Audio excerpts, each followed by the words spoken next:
అందరికీ నమస్కారం. అస్సలాము అలైకుం వరహమతుల్లాహి వబరకాతు. నేను మీ doctor Sheikh Suhail Ahmed, ECC member, YSRCP Kadapa నియోజకవర్గం.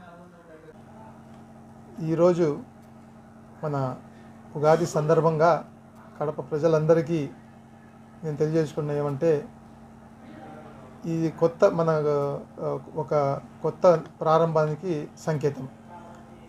అలాగే ఈ 2 సంవత్సరాల నుంచి ఉగాది మరియు రంజాన్ కలిసికట్టుగా రావడంతో ఇది కూడా ఒక మంచి సంకేతాన్ని ఇస్తూ ఉంది.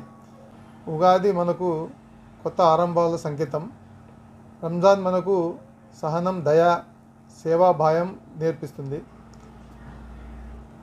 ఈ 2 పర్వదినాలు మనందరికీ ఒక గొప్ప సందేశం ఇస్తాయి. మనం కలిసికట్టుగా సోదరభావంతో ముందుకు సాగాలి.